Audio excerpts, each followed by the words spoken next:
오늘 본문에는 두 종류의 대표되는 인물이 등장합니다. 어떤 인물이냐면 10절을 보면 여호와를 사랑하는 너희요. 자, 첫 번째 사람 어떤 사람이죠? 여호와를 사랑하는 사람이 등장합니다. 그런가 하면 어떤 사람이 등장하냐면 7절을 보면 조각한 신상을 섬기며 허무한 것으로 자랑하는 자는, 그러죠? 자, 어떤 사람이 또 등장하죠? 조각한 신상을 섬기며 허무한 것으로 자랑하는 자. 이 사람은 우상을 숭배하는 자죠. 우상을 숭배하는 자. 그러니까 두 종류를 구분한다면 앞에 사람은 여호와를 사랑하는 자고 뒤에 사람은 우상을 섬기는 자입니다. 이 두 종류의 사람이 가는 길은 매우 다르죠. 여호와를 사랑하는 자를 뭐라고 얘기하냐면 12절을 보면 의인이요 그러죠. 의인이요. 이 의인은 누굴 말하느냐? 여호와를 사랑하는 자를 말하죠. 그러니까 여호와를 사랑하는 자를 의인이라고 말합니다. 그래서 의인이요 너희는 그렇게 말하죠. 의인에 반대되는 개념이 뭐냐면 악인입니다. 의인과 악인은 정반대 개념으로 쓰여지고 있습니다. 그래서 이 의인과 악인은 아주 명료하게 대조되는 시가 시편 1편입니다. 시편 1편을 보면 복 있는 사람은 악인의 꾀를 따르지 아니하며 죄인의 길에 서지 아니하며 오만한 자리에 앉지 아니한다, 이렇게 말하죠. 여기 복 있는 사람과 대조되는 것으로 악인, 또 죄인, 오만한 자, 뭐 이렇게 말하죠. 그러니까 이 사람들은 다 악인이라는 다른 표현인데 이것과 복 있는 사람과는 완전 대비가 되는 그런 것으로 이야기합니다. 그러니까 악인은 정면으로 의인 반대 자리에 있다고 볼 수 있죠. 그러니까 서로가 잘 어울리지 않는 겁니다. 그래서 오늘 말씀에도 보면 의인은 여호와로 말미암아 기뻐하고 그의 거룩한 이름에 감사하는 자라, 이렇게 말하고 있습니다. 그러니까 12절에서 그렇게 말하고 있죠. 의인이여 너희는 여호와로 말미암아 기뻐하며 그의 거룩한 이름에 감사할지어다. 그러니까 이 의인은 악인과 확연하게 비교가 되는 겁니다.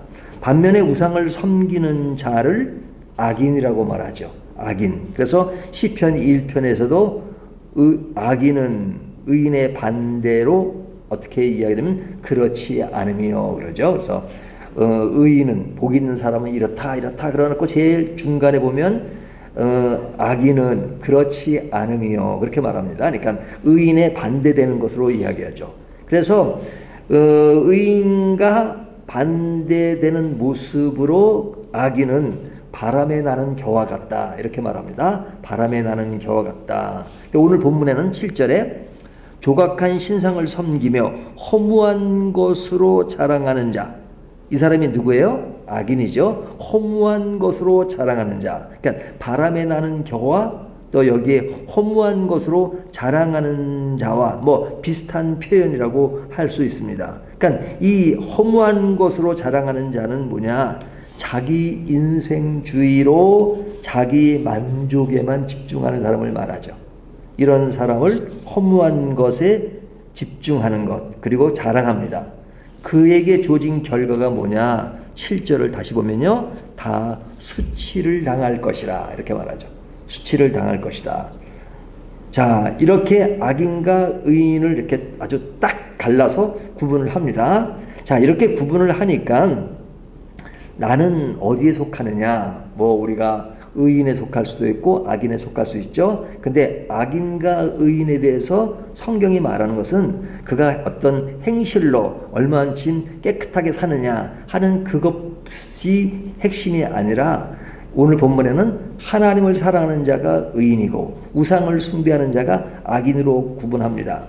자, 그런데 이런 면에서 우리의 신앙인으로서의 모습은 확고하다고 말할 수 있을 거예요. 하지만 그 성향에 있어서는 내가 의인에 속하지만 악인의 성향에 끌려갈 때가 있습니다. 그래서 이 어떤 성향에 있어서는 딱 구분되지 않을 때가 많아요. 의인이라 할지라도 악인이 좋아하는 것 쪽으로 기울어질 때가 있죠. 그것을 뭐라 그래요? 유혹이라 그러죠. 유혹. 그러니까 우리는 늘 악인으로부터 유혹을 받아요. 어떤 세상을 악인으로 묘사할 때가 많잖아요. 하지만 그 세상의 유혹이 늘 있죠. 우리 이렇게 늘 부르잖아요. 네? 늘 부르잖아요. 그래서 여기에 대해서 성경은 아주 단호하게 10절을 보면 여호와를 사랑하는 너희요 악을 미워하라 그러죠. 악을 미워하라. 그러니까 그 악인의 유혹이 많지만 너는 그것에 대해서 끌려가지 말라는 정도가 아니라 악을 미워하라.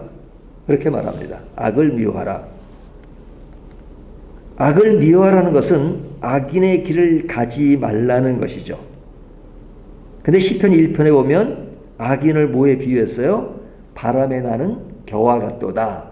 의인은, 복 있는 사람은 시냇가에 심은 나무로 비유하죠. 그 비유가 되게 재밌잖아요. 근데 이 의인을 시냇가에 심은 나무로 비유하지만 이 바람에 나는 겨와 이 시냇가에 심은 나무가 공통적으로 맡고 있는 것은 바람이에요. 바람. 그러니까 바람이 불면 겨는 바람에 따라 날려가지만 나무는 굳건하게 딱 지키고 있죠. 하지만 중요한 것은 나무도 바람에 흔들린다는 거예요. 흔들려요. 그러니까 바람에 나무도 흔들려요. 흔들린다는 것은 뭐예요? 우리 신앙인들도 시시때때로 흔들릴 수 있다는 거죠. 흔들릴 수 있어요. 그러니까 악인과 의인을 구분하지만 의인이라 할지라도 악인을 닮아가는 모습이 있고 그 닮아가는 모습의 요인 중에 하나가 이렇게 그들의 유혹에 따라 조금 흔들릴 수가 있다는 거죠. 흔들릴 수가 있다는 거죠. 물론 흔들린다 하더라도 그것이 뽑히지 않고 굳건히 지키긴 하지만 그 흔들리는 마음이 있어요. 그래서 사도 바울도 흔들리는 마음을 이렇게 표현합니다. 오라 나는 공고한 사람이로다. 누가 이 사망의 몸에서 나를 건지랴 이렇게 말하잖아요. 나에게는 어떤 영의 생각으로 따라가는 것이 있고 육체의 것을 따라가는 것이 있고 두 가지가 내 마음에서 갈등한다 하는 그 요인을 이야기하잖아요. 그러니까 우리가 의인이라 할지라도 그 의인은 잘나서가 의인이 아니라 하나님을 사랑하는 것, 하나님이 나를 그렇게 만들어주시는 의인이라고 부르심을 받지만 그러나 때에 따라서는 그런 악인이 가는 길을 이렇게 가게 되고 또 거기에서 흔들림이 있다는 것이에요. 그러면 의인으로서 악인에게 유혹되지 않기 위해서는 어떤 자세가 필요하냐 하는 것을 오늘 본문이 이야기하는 겁니다. 그 이야기가 뭐냐면 1절을 보면요. 여호와께서 다스리시나니. 자, 여기에 뭘 강조하죠? 여호와는 어떤 분이세요? 다스리는 분이다. 이렇게 말하죠. 6절을 보면 하늘이 그의 의를 선포하니 모든 백성이 그의 영광을 보았도다. 모든 백성이 하나님의 영광을 보는데 그 영광을 보게 되는 것은 하늘이 그의 의를 선포하니. 하나님이 그의 의를 선포한다. 하나님의 의가 뭐예요? 우리를 사랑하시고 우리를 구원하시는 거잖아요. 그 의를 선포하시고 그리고 하나님이 우리를 다스리시니. 이 다스리는 것은 인간을 다스리시고 우주를 다스리시는 거잖아요. 이런 다스림이 있기 때문에 우리가 살 수 있는 거잖아요. 그러니까 우리는 악인의 유혹을 받지 않기 위해서는 늘 점검하고 늘 마음에 새겨야 될 것이 뭐냐? 하나님이 지금도 나를 다스리고 계신다. 하나님의 의가 나를 위해서 선포되고 있다 하는 것을 늘 인지하는 것이 중요합니다. 인지하는 것. 그 인지하는 것이 신앙의 길을 지탱하는 길이에요. 왜? 하나님은 다스리시는 분이니까 우리는 다스림을 받아야 되잖아요. 그 다스림을 받는 것이 뭐냐? 그 다스림을 늘 인지하고 따라가는 겁니다. 음악 하시는 분들 보면 이렇게 음악 오케스트라 큰 거기 막 여러 가지 악기들이 많잖아요. 근데 그 사람들이 다른 악기를 다 가지고 오지만 늘 누구를 직시해요? 지휘자를 직시하죠. 지휘자. 지휘자가 착 하면 그 지휘자를 직시하면서 거기에 따라서 다 하나로 맞잖아요. 그러니까 전체 음악을 다스리는 겁니다. 그 다스리는 그 지휘자를 보아야 하듯이 우리는 늘 하나님의 다스림에 귀를 기울이고 또 눈으로 보고 늘 그것을 따라가는 것, 그것이 굉장히 중요합니다. 하나님의 다스림의 영역은 사람뿐 아니라 우주의 역사 가운데 일어나고 있죠. 그래서 어제 말씀할 때 하나님의 역사를 이야기했죠. 하나님의 권능과 능력, 이것이 시간 속에 이루어지는 것을 역사라고 설명을 했어요. 그 역사를 늘 주시하는 겁니다. 하나님이 과거에 어떻게 역사하셨고 지금 어떻게 역사하시고 앞으로 어떻게 역사하실 것이다. 그것은 하나님의 다스림의 영역에 있는 거죠. 그래서 이 다스림을 인지하는 것이 뭐냐, 더 구체적으로 말하면 오늘 본문에 쭉 나오는 것처럼 하나님을 경배하는 일, 또 그래서 기뻐하는 일, 즐거워하는 일, 감사하는 일, 또 사랑하는 자로서의 모습, 이것이 하나님의 다스림을 인지하는 것이죠. 인지하는 건 뭐예요? 하나님께 영광, 그 영광을 생각하며 경배하는 일, 기뻐하는 일, 즐거워하는 일, 감사하는 일, 사랑하는 자의 모습, 이런 특징들을 드러내는 것입니다. 그래서 이 하나님의 다스림 속에는 뭐가 전제되어 있냐면 11절을 보면요, 여호와를 사랑하는 너희요 악을 미워하라. 그가 그의 성도의 영혼을 보존하사 악인의 손에서 건지시느니라. 자, 그 다스리는 하나님은 우리를 악인의 손에서 건지신다고 말하고 있잖아요. 우리가 때에 따라서 그리 흔들릴 때가 있지만 뽑히지 않게 하시는 것처럼 우리를 다스린다는 것은 악인으로부터 보호하는 것까지도 포함하는 것이죠. 그렇기 때문에 우리는 그것을 믿고 의지하고 나가는 겁니다. 이렇게 의지하고 믿고 그 하나님의 다스림을 인지하는 것, 이것을 뭐라 그래요?